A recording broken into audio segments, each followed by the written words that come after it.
Hello friends, I am champion Mahipal. आज हम सी language में यूज़ होने वाले एरे के बारे में जानेंगे। तो एरे होता क्या है? Array is a collection of homogeneous elements. Means array एक कलेक्शन है किनकी? Homogeneous elements. Homogeneous element means same type के एलिमेंट्स की। लेट अस सपोज कि अगर हमें हमारे क्लास में, हमारे स्कूल में जो बच्चे पढ़ते हैं उनके रोल नंबर स्टोर करने हैं, तो एक स्कूल में आप देखिए या एक क्लास में देखिए, 50 बच्चे एक क्लास में होंगे और अगर उन सभी बच्चों का अगर हम एक एक वेरिएबल बनाएं तो क्या होगा? 50 अलग अलग वेरिएबल्स बन जाएंगे। तो उनका रिकॉर्ड ट्रैक करना, उनको लिखना, उनकी इनपुट लेना, उनकी आउटपुट लेना बड़ा ही डिफ़िकल्ट सा हो जाएगा। तो उस चीज़ को ईजी करने के लिए हम एरे यूज़ करते हैं। एरे होमोजीनियस डाटा, होमोजीनियस जो एलिमेंट्स होते हैं उनका कलेक्शन है। तो हम क्या करेंगे? अगर हमें 50 बच्चों का रोल नंबर करना तो एक एरे बनाएंगे जिसके 50 एलिमेंट्स हो गए इंटीजर टाइप के। तो वो क्या होगा? एक एरे बन गया और उससे हम जो हमारा पर्पज़ है वो सोल्व हो जाएगा वेरी इजीली।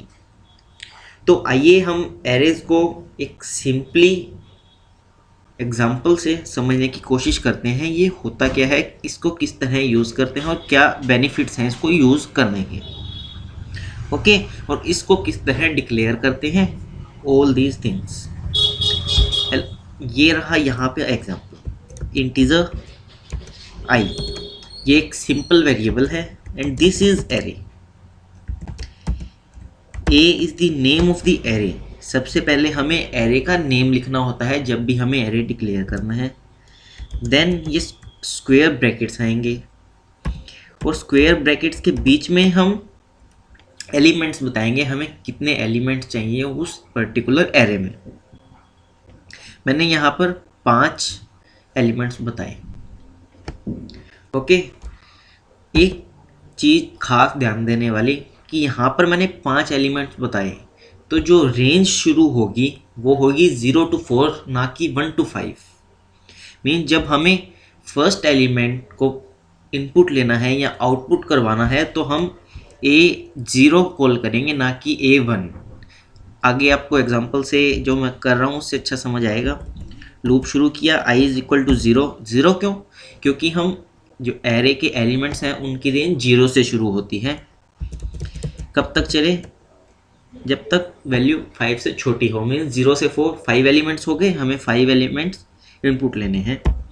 प्रिंट करें यहाँ पर कि आप ये जस्ट बता रहा है कि कौन सा एलिमेंट यहाँ पर प्रिंट आपने इनपुट देना है।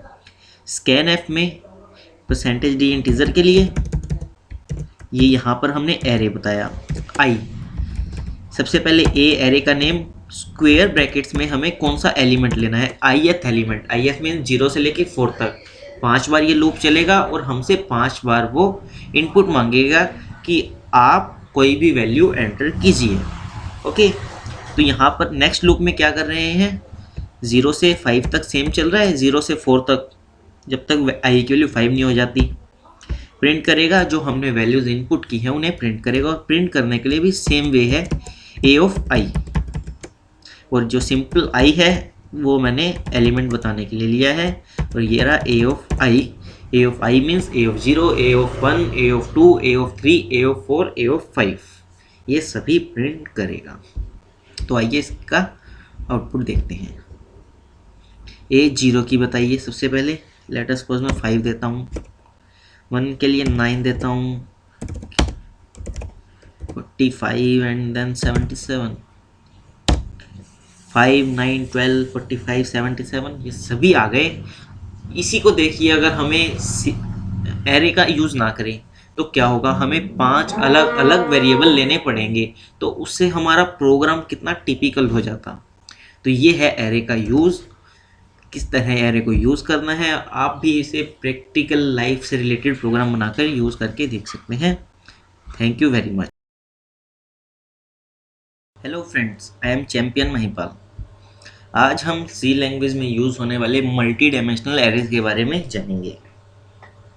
तो पहले हमने जाना कि एरेज क्या होते हैं, कलेक्शन ऑफ होमोजेनियस डाटा।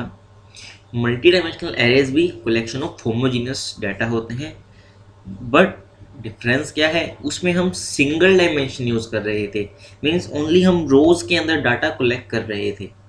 यहाँ पर हम मैट्रिक्स फॉर्म में डाटा कलेक्ट कर सकते हैं। अगर हम 2 डायमेंशनल एरे ले रहे हैं तो हम मैट्रिक्स फॉर्म में डाटा कलेक्ट कर सकते हैं। मीन्स ये आप एग्जांपल से समझेंगे। यहाँ पे ये देखिए, हमने जो पहले किया था एरे वो इतना था, A2 मीन्स सिर्फ 2 एलिमेंट्स थे। अब क्या हुआ, A 2x2 मीन्स 2 रोज हैं 2 कॉलम्स हैं, तो 4 एलिमेंट्स हो गए। ये एक मैट्रिक फॉर्म बनाता है, एक स्क्वायर मैट्रिक्स। रेक्टेंगुलर मैट्रिक्स भी आप बना सकते हैं, वो आपकी मर्जी है। इस तरह अगर हमें डाटा स्टोर करना हो तो वहाँ पर हम मल्टी डायमेंशनल एरेज यूज़ कर सकते हैं। ये भी बड़ी यूज़फुल चीज़ है। तो आइए इसका एग्जाम्पल के थ्रू समझने की अच्छे से कोशिश करते हैं।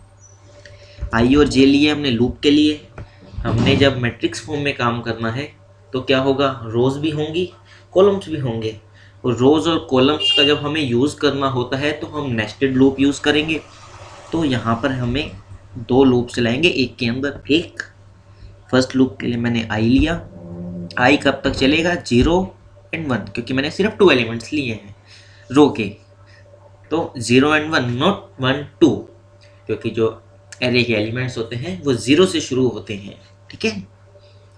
तो सेकंड मैंने कॉलम के लिए भी यही किया, 0 से लेके 1 तक। जैसे ही 2 आएगा वो ब्रेक कर जाएगा लूप से। यहाँ पर सिर्फ यूज़र के लिए हमने कहा है कि आप कोई भी वैल्यू एंटर कीजिए, और यहाँ पर हमने स्कैनएफ फंक्शन से उस वैल्यू को स्टोर करवाया है। इस लूप में हमने फिर से लूप चला रहे हैं रो के लिए, देन कॉलम के लिए, और यहाँ पर हम जो वैल्यू यूज़र ने प्रिंट की इनपुट दी थी उसकी आउटपुट प्रिंट करना चाहते हैं, उस वैल्यू को प्रिंट करके शो करना चाहते हैं। उसके लिए ये लूप चलाया, उसके लिए स्टेटमेंट लिखी है। तो आइए इसकी आउटपुट देखते हैं। एंटर वैल्यू ऑफ 0 0 0 0 की हम 8 ले लेते हैं, 7 ले लेते हैं, इसकी 11 ले लेते हैं, 25। Value of 0 0 0 1 1 0 1 1। ओके, ये आ गया। ये है हमारा 2 dimensional array. Thank you very much. Hello friends, I am champion Mahipal. आज हम सी लैंग्वेज में यूज़ होने वाली स्ट्रिंग्स के बारे में सीखेंगे। तो सबसे पहले स्ट्रिंग होती क्या है। स्ट्रिंग एरे की तरह ही होती है। अगर हम एरे का data type character data type ले लेते हैं तो वो स्ट्रिंग बन जाती है। तो यहाँ पर हम स्ट्रिंग को इनिशियलाइज करने के लिए, स्ट्रिंग को क्रिएट करने के लिए 3 मेथड्स यूज़ कर सकते हैं। तो मैं आपको वो बता रहा हूँ। सबसे पहले कैरेक्टर डाटा टाइप, ये हमने एरे लिया मीन्स स्ट्रिंग ली, स्ट्रिंग str नाम की।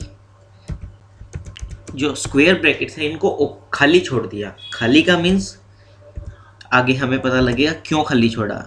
उसके बाद डबल कोट्स में हमने जो स्ट्रिंग के अंदर इनपुट करवानी है, स्ट्रिंग के अंदर जो वैल्यू देनी है वो हम लिख देंगे। मैंने चैंपियन लिख दी। तो ये जो हमने एम्प्टी छोड़ा है ये क्या करेगा, यहाँ पर 1 2 3 4 5 6 7 8 कैरेक्टर्स हैं, तो ये 9 कैरेक्टर का अपनी मेमोरी स्पेस यूज़ कर लेगा, और यहाँ पर अपने आप 9 जो कंपाइल टाइम के बाद होगा ये 9 बुट कर लेगा। ओके, अब आप पूछेंगे 9 क्यों किया, कैरेक्टर्स तो 8 हैं। बिकॉज स्ट्रिंग्स के अंदर लास्ट में एक एंड कैरेक्टर आता है जो कंपाइलर को ये बताता है कि अब हमारी स्ट्रिंग ख़त्म हो चुकी है। ये रहा उसके लिए सिंबल। हम अगर ये देखिए तरीका, इसमें क्या है, हमने बता दिया कि आप 10 मेमोरी स्पेसेस लीजिए कैरेक्टर के लिए। और यहाँ पर मैं ये देखिए कर्ली ब्रेसेस लगाए दोनों साइड में, और उसके अंदर मैं एक एक कैरेक्टर को दे सकता हूँ। कैरेक्टर हमेशा सिंगल कोट्स में दिया जाता है, स्ट्रिंग डबल कोट्स में दी जाती है। CHAMPION दिया एंड लास्ट में एंड कैरेक्टर और एंड बाइट हम देंगे ताकि कंपाइलर को पता लग सके कि स्ट्रिंग खत्म हो चुकी है। एंड ये रहा एक अनदर टाइप। इसके अंदर देखिए स्ट्रिंग मैंने 20 की दी। ओके, यहाँ पर चैंपियन महिपाल लिखा। ओके, इन दोनों में सिर्फ इतना डिफरेंस है कि यहाँ पर मैंने मेमोरी स्पेस बताया, यहाँ पर नहीं बताया। इसमें क्या करेगा, ये 20 मेमोरी स्पेसेस तो मेमोरी में एलोकेट कर देगा। इसको ये मतलब नहीं है कि कितने यूज़ हो रहे हैं, और ये क्या करेगा, जितने यूज़ होंगे सिर्फ उतना ही मेमोरी स्पेस मेमोरी में एलोकेट करेगा। एंड प्रिंट करवाने के लिए हम क्या करेंगे, %s बाद में स्ट्रिंग का नेम। ये मैंने तीनों स्ट्रिंग्स को प्रिंट करवाया है। तो आइए इसके आउटपुट देखते हैं। Champion, champion Mahipal, champion. कोई प्रॉब्लम नहीं है, सभी सेम तरह से प्रिंट हुई, कोई डिफरेंस नहीं आया। बस ये अलग अलग मेथड्स हैं स्ट्रिंग्स को क्रिएट करने के, उन्हें इनिशियलाइज करने के, और कुछ भी डिफरेंस नहीं है। Okay, thank you very much. Hello friends, I am champion Mahipal. आज हम सी लैंग्वेज में यूज़ होने वाले स्ट्रिंग फंक्शंस के बारे में सीखेंगे, जो कि स्ट्रिंग को मैनिपुलेट करने में, स्ट्रिंग को चेंज करने में काम आते हैं। ये सभी फंक्शन string.h नाम की हेडर फाइल में इंक्लूड होते हैं। अगर हमें इन फंक्शंस में किसी को भी यूज़ करना है तो हमें string.h नाम की हेडर फाइल को हमारे प्रोग्राम में इंक्लूड करना पड़ेगा।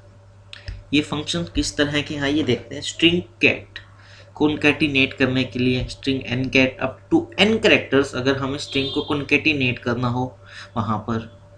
स्ट्रिंग कॉपी करने के लिए, string n copy up to n characters copy करना हो।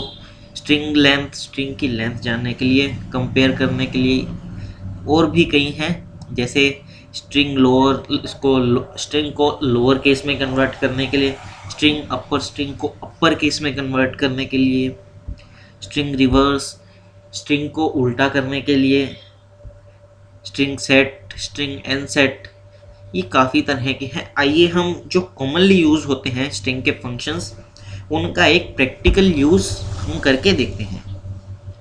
यहाँ पर मैंने क्या किया, दो स्ट्रिंग्स ली, ch and ch2। Okay, string enter करवाई, किस में करवाई, ch में। ch में मैं क्या स्ट्रिंग एंटर करवाते हैं, abc। देन स्ट्रिंग कॉपी क्या करेगा, ch में जो भी स्ट्रिंग पड़ी है उसको ch2 में कॉपी कर देगा। तो ch और ch2 दोनों में क्या है, abc। स्ट्रिंग रिवर्स क्या करता है, हमारी जो पहली स्ट्रिंग होती है उसको रिवर्स करके उस ही स्ट्रिंग के अंदर डाल देते हैं। मीन्स ch के अंदर अब क्या हो जाएगा, इस फंक्शन को एग्जीक्यूट होने के बाद abc से कन्वर्ट होकर cba। देन स्ट्रिंग कैट, हम स्ट्रिंग कॉन्कैटिनेट फंक्शन को यूज करते हैं। तो क्या करेगा, ch और ch2 दोनों को कॉन्कैटिनेट करके ch में डाल देगा। अब ch की लेंथ क्या हो गई, 6। प्रिंट एफ हम करवाते हैं ch को भी एंड ch2 को भी और इनकी लेंथ को भी। ओके, तो आइए आउटपुट चेक करते हैं। एंटर स्ट्रिंग abc, cba, क्योंकि ch हमारा रिवर्स हो चुका था, cba, उसके बाद ch2 आगे यहाँ पर ऐड हो गया कॉन्कैटिनेट से। ये हमारी ch2 एंड ये हमारी स्ट्रिंग की लेंथ ch की। ये है string functions. Friends, I am champion Mahipal. आज हम सी लैंग्वेज में यूज होने वाले पॉइंटर्स के बारे में सीखेंगे। तो पॉइंटर्स होते क्या हैं? पॉइंटर्स वो होते हैं जो किसी भी मेमोरी एड्रेस को या किसी भी वेरिएबल को पॉइंट करते हैं। जैसा कि उसका नेम बता रहा है वैसा ही उसका काम है, पॉइंट करना। तो इसको अगर हम अच्छे से समझना चाहते हैं तो इसको एक एग्जांपल की हेल्प से समझते हैं। आइए, ये है एग्जांपल एक इंटीजर लिया i, एक पॉइंटर लिया p। पॉइंटर को अगर हमें क्रिएट करना हो तो क्या प्रोसीजर है, उसका क्या सिंटैक्स है, स्टार, उसके बाद पॉइंटर का नेम। यहाँ पर हम कुछ भी ले सकते हैं, जरूरी नहीं है p ही लेना है, स्टार एंड p। अगर हम इंटीजर टाइप का पॉइंटर ले रहे हैं तो ये इंटीजर टाइप के वेरिएबल को ही पॉइंट करेगा। ओके, मैंने क्या किया, एक आई को इनिशियलाइज किया 5 से। यहाँ पर ये करेगा क्या, यहाँ पर मैंने आई लिया था, एक मेमोरी के अंदर स्पेस बनाएगा जहाँ पर आई में हम कुछ भी लिखेंगे वो सेव करेगा। पी हमारा पॉइंटर है, पी पॉइंटर है तो क्या करेगा, ये मेमोरी का एड्रेस सेव करेगा। तो हम क्या कर रहे हैं, जो आई है, आई का एड्रेस पी में सेव करवा रहे हैं। जो एम्परसेंड साइन होता है वो एड्रेस के लिए होता है, आई का एड्रेस पी में सेव करवाया। तो हुआ क्या, जो पी है आई को पॉइंट करने लग गया, उसका एड्रेस पी के पास आया आई का, अब वो आई को पॉइंट करने लग गया। अब इसको यूज कैसे कर सकते हैं, अगर हमें आई की वैल्यू प्रिंट करवानी हो पी की हेल्प से तो हम कैसे करवाएंगे, उसका एड्रेस जानना हो तो हम कैसे जानेंगे। सबसे पहले एड्रेस के लिए, एड्रेस ऑफ आई क्या है, परसेंटेज डी हमने क्या दिया, पी। यहाँ पर हम डायरेक्टली पी ही लिखेंगे बिकॉज क्योंकि यहाँ पर हमने जो आई का एड्रेस पी में सेव करवा चुके हैं। अगर हमें आई में जो वैल्यू है वो प्रिंट करवानी है with the help of P हमारे पॉइंटर से, तो क्या करेंगे, value of I is equal to percentage D star P, means जो एड्रेस पी में सेव है उस एड्रेस पे जाओ और उसमें जो वैल्यू लिखी है अब उस वैल्यू को प्रिंट करो, ये है पॉइंटर। ओके, पॉइंटर पॉइंट करेगा एक पर्टिकुलर एड्रेस को और उस एड्रेस में जो चीज़ सेव है वो उसे प्रिंट करेगा, यही काम है पॉइंटर का। आइए आउटपुट देखते हैं। एड्रेस ऑफ आई ये है, वैल्यू ऑफ आई ये है। एड्रेस आपके कंप्यूटर में चेंज हो सकता है क्योंकि हर जगह वो अलग मेमोरी स्पेस, हर अलग मेमोरी एड्रेस उसे मिलेगा। ये है पॉइंटर्स, बड़ा ही सिंपल, बड़ा ही इजी और बड़ा ही useful topic. Thank you very much.